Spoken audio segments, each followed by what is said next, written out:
بسم اللہ الرحمن الرحیم. لاہور 24 نیوز میں ہم آپ کو خوش آمدید کہتے ہیں. تو ناظرین، آج کا جو پروگرام ہے وہ ایک دل دہلا دینے والی ایک سٹوری ہے جس پر ہمارے ایکسپرٹ نے بڑی ورکنگ کی ہے. تو وہ آج ہم آپ کو پیش بتائیں گے اس کے حوالے سے.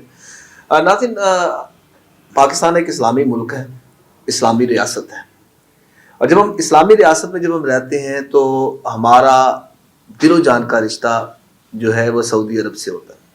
اسی طرح ایک ٹیچر ہے جس نے اپنی ماؤنٹ جمع کی اور اپنی فیملی کے 4 افراد کے ساتھ، فیملی ممبرز کے ساتھ، اس آس اور امید کے ساتھ کہ اللہ تعالیٰ کے حضور وہ پیش ہوں گی اور عمرہ کی ادائیگی کریں گی، اپنی محبت کا اظہار کریں گی. اس کا احوال عاصم امین صاحب کی زبانی ہم سنتے ہیں. جی سر، بہت شکریہ سر. آج کی جو سٹوری سر دل دہلا دینے والا. بسم اللہ الرحمن الرحیم. دیکھیں، ایک اسکول ٹیچر کا ایک خواب تھا کہ میں پیسے جمع کروں اور اپنے والدین کو عمرے کی سعادت کرواؤں، لیکن بدقسمتی سے ہمارے ارد گرد جو مافیا ہے وہ ان ایسے لوگوں کو ٹریس کرتا ہے اور انہی پہ وہ واردات کرنے کی کوشش کرتا ہے، جو کہ ہم اپریشیٹ کریں گے وزیر داخلہ صاحب کو، جس نے بہت محنت کی اور ان لوگوں کو انصاف ملا. ہوتا یہ ہے خان صاحب کہ ایک فیملی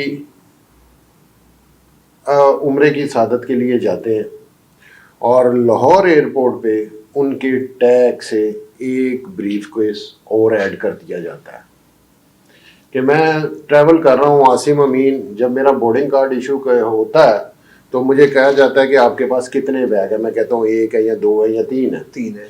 وہ میرے نام کا ٹیگ اس کے لگا دیتے ہیں کہ یہ بورڈنگ کارڈ نمبر ہے، یہ اس کا نام ہے، یہ بیگ اس کا ہے. انہوں نے کیا کیا کہ انہوں نے ایک بیگ ایڈ کر دیا، اس کا ٹیگ ان کو لگا دیا.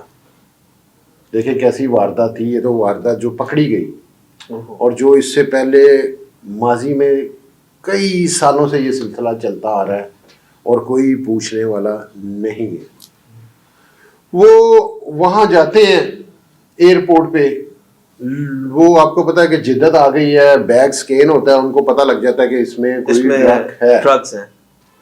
وہ دیکھتے ہیں کہ ان کا کام یہ ہوتا ہے پھر سیکیورٹی والوں کا کہ وہ واچ کرتے ہیں کہ یہ بیگ جو اٹھائے گا پھر ہم اس کو قابو کر لیں گے. وہ ہوتا یہ ہے کیونکہ ان کا بیگ ہوتا ہی نہیں ہے، وہ اپنا بیگ اٹھاتے ہیں، جو بھی ان کا کلر انہوں نے بنایا ہوتا ہے کہ یہ بیگ ہے، وہ اپنا بیگ اٹھاتے ہیں اور عمرے کے لیے چلے جاتے ہیں. وہ بیگ وہاں ہی گھومتا وہاں ہی رہ جاتا ہے. وہ ایئرپورٹ سیکیورٹی اس بیگ کو پکڑتی ہے، دیکھتی ہے کہ یہ ٹیگ فلانی بی بی کے نام کا ہے، اور پھر وہ فلیٹ سے اس کی ڈیٹیل نکالتے ہیں اور پتہ کرتے ہیں کہ یہ کہاں گئے. پھر وہ یہ کرم ہوتا ہے اللہ کا کہ وہ وہاں سعودیہ میں پہنچ کے عمرہ ادا کر لیتے ہیں. تیسرے دن ان کے ہوٹل میں پولیس آ جاتی ہے اور وہ کہتی ہے کہ یہ بیگ کس کا ہے. وہ کہتے ہیں یہ ہمارا تو نہیں ہے. انہوں نے کہا یہ ٹیگ آپ کا لگا ہے. ٹیگ سے ہمارا کوئی تعلق نہیں ہے، لیکن سسٹم ہے نا. انہوں نے کہا یہ ٹیگ آپ کا ہے، ظاہری بات، چلے آپ ہمارے ساتھ. وہ گرفتار کرتے ہیں، پوری فیملی کو گرفتار کرتے ہیں اور لے جاتے ہیں اور عدالت میں پیش بھی کر دیتے ہیں اور سزاؤں کا سلسلہ بھی شروع ہو جاتا ہے. لیکن وہاں سے میسج آتا ہے پیچھے ان کی فیملی کو کہ ایک نامعلوم بیگ کے ساتھ ہمیں اٹیچ کر دیا گیا جس میں ڈرگس تھی، یہ تھوڑا سا پتہ کریں. تو پھر یہاں پیچھے کمپلین ہوتی ہے، یہاں سے انکوائری شروع ہوتی ہے، سلسلہ CCTV فوٹیج نکلتی ہے. پھر وہ 9 لوگوں کو گرفتار کیا جاتا ہے.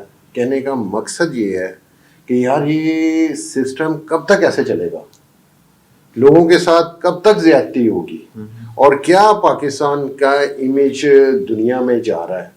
یہ چند ایک ایسے مافیا ہے جو یہ سارا کام کرتے ہیں، معافی کا اپنے ذکر اور غریب لوگوں کو استعمال کرتے ہیں اور ان کے ساتھ زیادتیاں. اور یہ تو ایک واقعہ جو سامنے آتے سے کے علاوہ کتنے واقعات ہوں گے. اور یہ FIA فیڈرل انویسٹیگیشن ایجنسی جو ادارہ ہے، جو وفاق کا ادارہ ہے، حالانکہ اس کا کام ہے جو اپنے ڈومین میں رہتے ہوئے کام کرنا، لیکن جب یہی ادارے جب ایسے عزائم میں، ایسے جرائم میں جب ملوث ہوں گے تو پھر تو ظاہری بات ہے اداروں کا پر سے جو اعتماد اٹھے گا.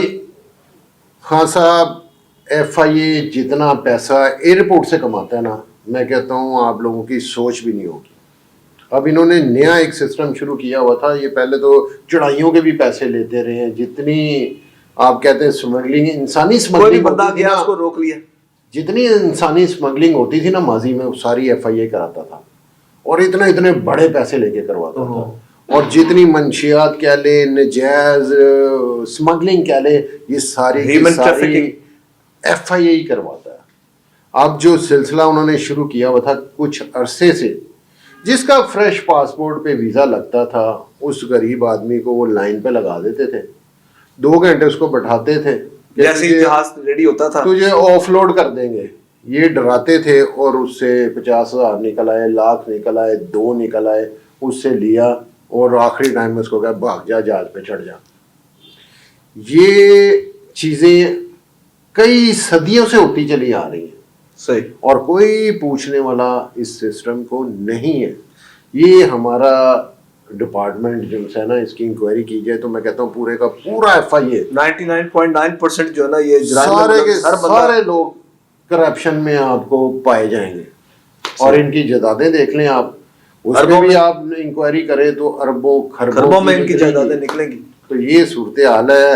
اب محسن نقوی صاحب نے ضرور کہا جی کہ آپ تھوڑے ٹائم بعد دیکھیں گے کہ آپ کو FIA میں چینج ملے گا. اللہ کرے چینج ملے، لگتا نہیں ہے کہ چینج ملے گا. ایسا کوئی پاسبل نہیں ہے. تو لیکن اس کے لیے تو بڑا آنی ہاتھوں سے نمٹنا پڑے گا اور محسن نقوی صاحب کو اپنا بڑا کردار ادا کرنا پڑے گا. تو خاص طور پر اس FIA کے محکمے کو جو ہے وہ ٹھیک کرنے کے لیے، اور ہیومن ٹریفکنگ میں بھی یہ بھی سارے ہر کام میں یہ دیکھیں، اگر یہ FIA کا محکمہ اگر ٹھیک ہوتا تو میرے خیال سے جس طرح وہ واقعات ہوئے ہیں، کشتی ڈوبی ہے، وہ ایک ہمارا ایک الگ ٹاپک، اس پر بھی ہم ڈیٹیل سے ڈسکس کریں گے. وہ ایک سیپریٹ دیکھیں، وہ بھی یہ. لیکن آج کا جو ہے کہ یہ تھا کہ خاتون کے ساتھ، ٹیچر کے ساتھ جو زیادتی ہوئی ہے، بہت سر زیادتی ہوئی ہے. لیکن ہم شکر ادا کرتے ہیں اس رب کا کہ ان کو نہ کردہ گناہوں کی سزا نہیں ملی اس فیملی کو. ہاں، کوئی نیکی آگے آ گئی کہ وہ یہ چیزیں سامنے آ گئی اور جس کی وجہ سے ان کی جان چھوٹ گئی. نہیں تو وہ تو عمر قید کی ان کو سزا ہو گئی تھی. بالکل عمر ساری جو ان کی فیملی ہے، جو ساری عمر سڑ مر جانی تھی وہ جیلوں میں، اور پوچھنے والا بھی نسلیں تباہ و برباد ہو جاتی تھی. ناظرین تھینک یو سر، بہت شکریہ آپ کا. تو یہ ناظرین آج کی ایک خاص ٹاپ سٹوری تھی جس پر ہم نے ڈسکشن کی. اور اگر یہی محکمے کو جب اگر لگام نہ ڈالی گئی تو پھر آنے والے وقتوں میں جو ہے تمام تر اداروں سے پاکستانی عوام کا جو 22-25 کروڑ عوام ہے اس کا اعتماد اٹھ جائے گا. اب ان کو اپنا خاص طور پر محسن نقوی صاحب کا جو ہے کہ ہم اپریشیٹ کرتے ہیں، ان کو اس حوالے سے اپنا کردار بخوبی ادا کرنا. تو آج کے پروگرام میں اتنے. اس کے ساتھ ہی مجھے میری کیمرہ مین ٹیم شاہد محمود کے ساتھ اجازت دیجیے گا، اس دعا کے ساتھ اللہ تعالی ہم سب کا حامی ناصر ہو.